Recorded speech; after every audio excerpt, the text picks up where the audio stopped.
안녕하세요. LA의 비투쇼입니다. 이번 영상에서는 현 상황을 한번 짚어보는 시간을 갖도록 하겠습니다. 혼돈의 시간을 지나고 있습니다. 결국은 전쟁으로 치닫고 있는데 빨리 평화롭게 마무리가 돼야 될 텐데 지금 위기감이 계속 고조되고 있습니다. 이런 지정학적 위기 속에서 우리가 굉장히 무기력함을 느끼죠. 미국은 이스라엘을 지원하겠다고 발표를 했는데 입으로만 지원할 수는 없죠. 어마어마하게 이제 돈을 끌어다가 무기도 지원하고 돈을 대줘야 될 텐데 그 돈은 어디서 나서 지원을 한단 말인가? 야, 지금 우크라이나를 지원하기도 버거운데 이스라엘까지 지원을 한다면 미국은 큰일입니다. 지금 돈이 있어야 지원을 하지. 자기 앞가림도 못하고 지금 파산하게 생긴 나라가 자기 밥그릇을 못 챙기면서 남의 나라를 도와주겠다고. 참 어떻게 될 건지 이거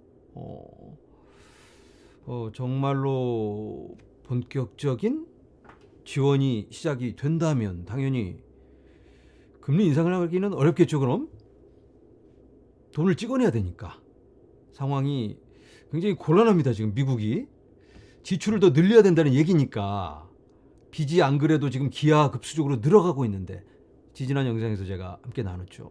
지난 2주 동안 500빌리언 달러 빚을 올렸는데 또 돈 찍어서 빚을 져서 남을 지금 도와주게 생겼습니다.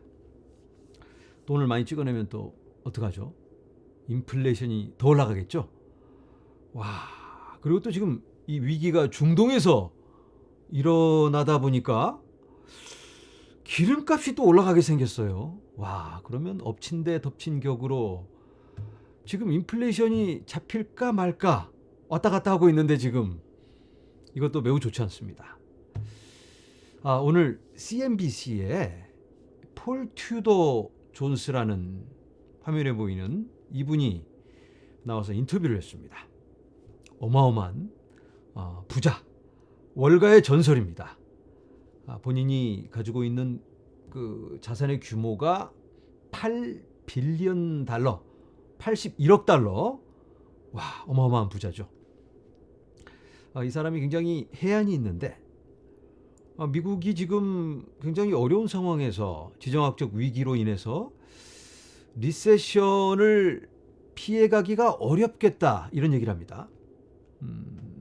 그러면 미국 경제에 굉장히 어렵겠다는 얘기인데 그래서 지금 금을 담는 게 굉장히 좋을 것 같고 플러스 비트코인 그 얘기를 합니다. 아니 뭐 금리 올리고 있는 상황에서 지금 리세션이 온다는데 위험자산 어렵지 않냐? 사회자가 물어봐요. 하지만 극한 상황 속에서 특히나 전쟁이라든지 지정학적 위기 속에서 또 리세션의 공포에 치달았을 때는 안전자산을 찾게 됩니다. 금이 보통 위기 속에서 빛을 발하죠. 비트코인도 같은 선상에 놓고 볼 수 있다.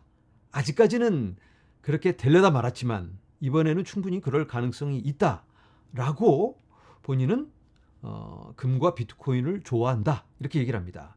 잠깐 후반부만 보도록 하겠습니다.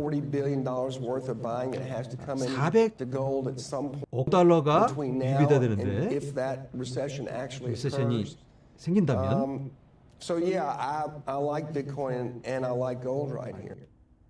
본인은 비트코인과 골드를 좋아한다 이렇게 얘기를 합니다.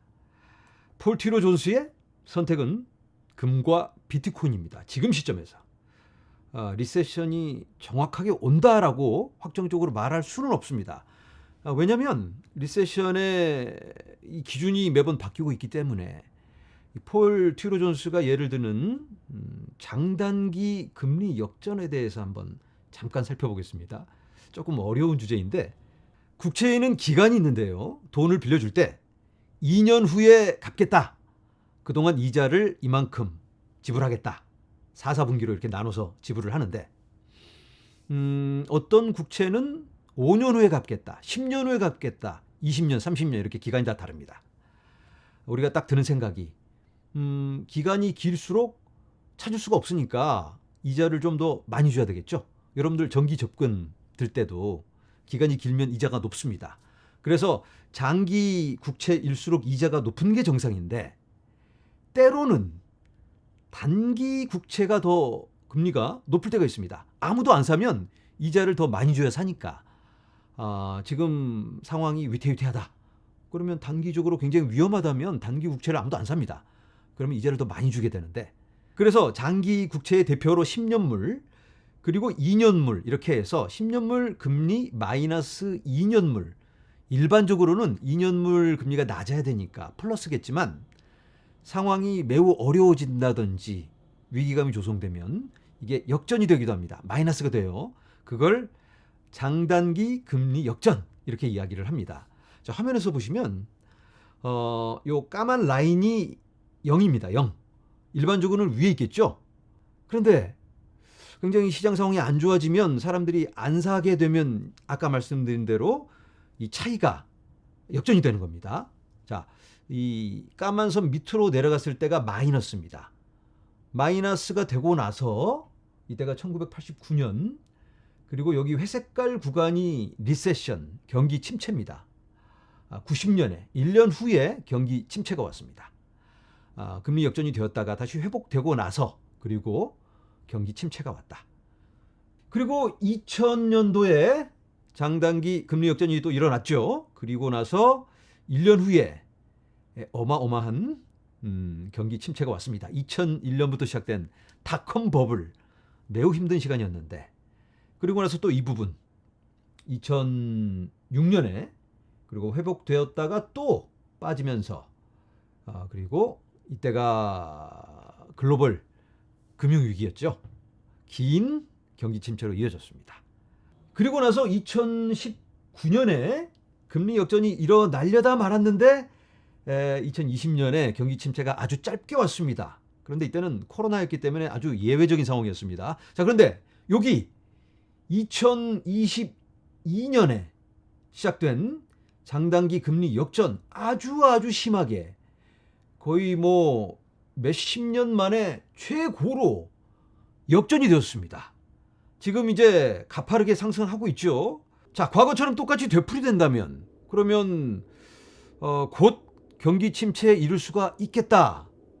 경기 침체가 일어나면 안 되는데 그런데 역사적으로 봤을 때 예외 없이 장단기 금리 역전이 있고 나서는 언제나 경기 침체가 있었습니다.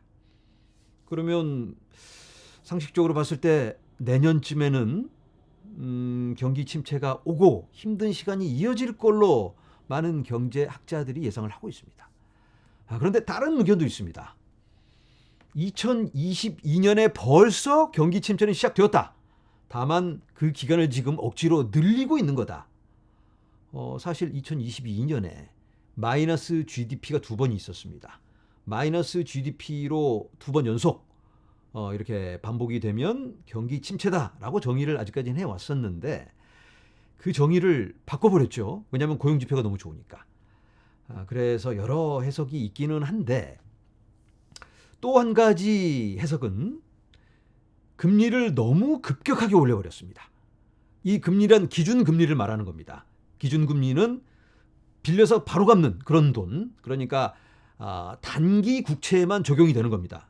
시간이 지나면서 이게 자연스럽게 장기 국채까지 반영이 되게 되는데 너무 급격하게 올려버리니까 장기 국채 금리가 따라오기가 어려운 거죠. 그래서 이렇게 차이가 반대로 역전이 될 수도 있는 가능성이 있다라는 분석도 있습니다. 자, 그런데 우리가 정확히 알 수는 없죠.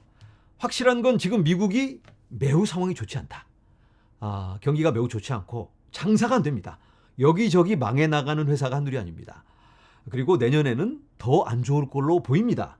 피부로 느껴지고 그리고 고용지표 뭐 좋게 발표를 하잖아요. 그런데 그걸 조금만 더 깊게 들여다보면 한 명이서 여러 개 잡고 있는 겁니다. 며칠 전에 발표한 그 고용지표 이걸 살펴보니까 풀타임도 여러 개를 잡고 있습니다. 많은 사람들이. 그리고 파타임은 막 서너 개씩 이렇게 잡다 보니까 고용 수치는 좋게 보입니다. 이건 뭐 사탕 발림이다.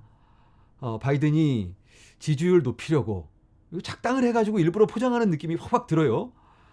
그리고 이제 며칠 후에 CPI가 발표될 텐데 이것도 보나마나 좀 더 긍정적으로 발표하지 않을까 이런 의심이 들기도 합니다. 실제보다 더 왜냐하면 미국 노동통계청도 바이든이 관할을 하고 입김을 불어 넣을 수 있는 기관이기 때문에 얼마든지 입맛에 맞게 여론을 조성할 수가 있다.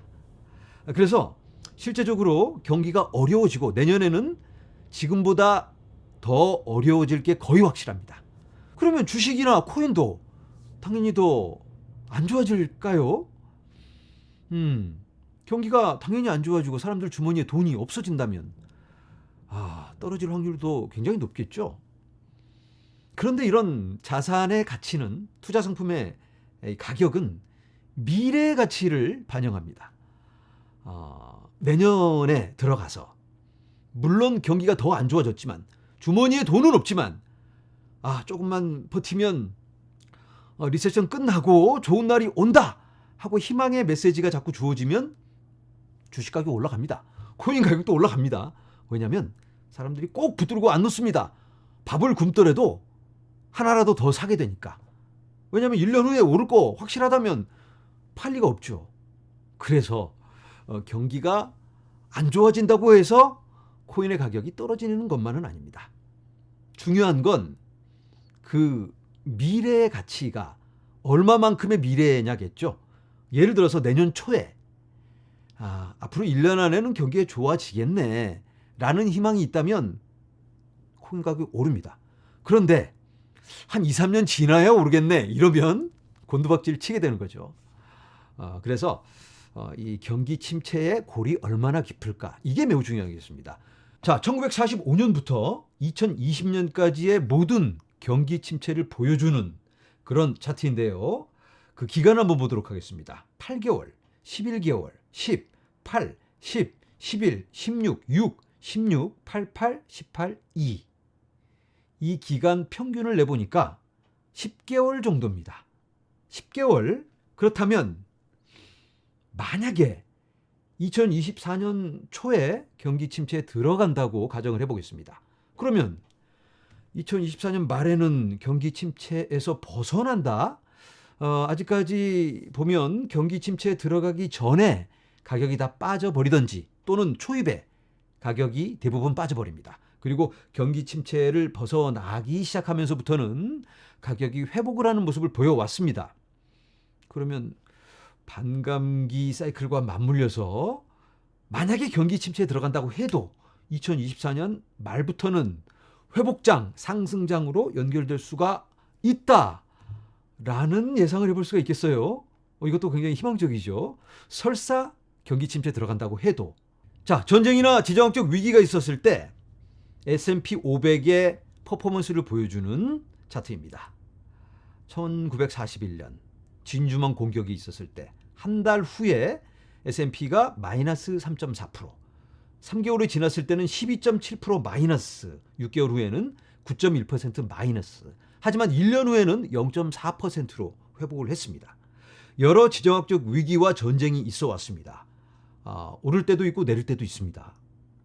그런데 평균을 내보니까 1개월 후에는 1.3% 상승, 3개월 후에는 2.1% 상승, 6개월 후에는 5.5%, 그리고 1년 후에는 8.6%가 상승을 했습니다. 놀랍죠? 위기의 시간이 분명히 있긴 하지만 무기도 팔아먹고 또 돈도 찍어내고 이렇게 유동성이 주입이 되다 보니까 억지로라도 자산의 상승이 있었습니다. S&P 500을 얘기하는 겁니다. 자, 이제는 중요한 날짜를 몇 가지 살펴보도록 하겠습니다. SEC가 그레이스케일 판결에 항소를 하든지 아니면 포기를 하든지 결정을 해야 되는데 그게 10월 13일입니다. 그때까지 결정을 해야 되는데 아무것도 안 한다. 그러면 그냥 승복하는 겁니다. 판결에 따르겠다. 그렇다고 해서 ETF가 승인이 되는 건 아니고 아직까지 들어왔던 그런 이유로 그레이스케일의 ETF를 거절할 수는 없다. 그래서 승인을 하든지 아니면 다른 이유로 거절을 할 수는 있습니다. 자, 그리고 SEC의 움직임이 요즘 심상치가 않습니다. 아직까지는 비트코인 현물 ETF를 신청한 그 회사들을 무시하고 팽시키고 만나주지도 않았는데 요즘은 회의를 한다고 그래요.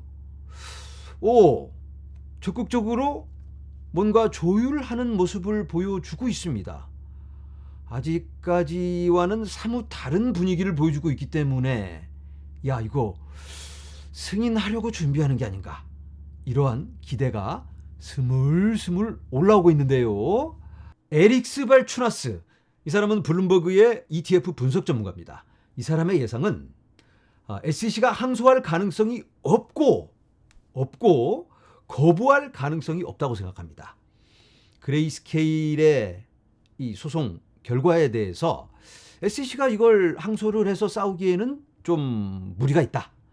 그래서 만약에 그레이스케일의 딴지를 못 걸고 연기는 할 수 있지만 이걸 거부하기는 어렵기 때문에 연말까지 해서 75%의 확률로 아마 승인하지 않을까, 이런 예상을 내놓고 있습니다. 그런데 블랙록의 ETF를 내년으로 연기를 했죠. 그래서 많은 다른 전문가들은 내년에 아마 어떤 결정이 내려지지 않을까라는 예상이 더 많습니다. 그런데 이 사람은 올해 안에 75%라니까 뭐 누가 맞는지는 모르겠지만 올해 되면 좋고 안 되면 뭐 기다리면 됩니다. 시간의 문제이지 ETF 승인은 된다, 이렇게 말씀을 드려봅니다. 네, 불안한 지정학적 위기 속에서 우리들의 코인도 버거운 시간을 지나고 있죠. 그런데 코인도 코인이지만 이 전쟁이 더 확산되지 않고 빨리 수습이 되어서 평화가 찾아오기를 우리 모두 함께 간절히 바래 보도록 하겠습니다. 오늘은 여기서 인사드립니다. 여러분 감사합니다.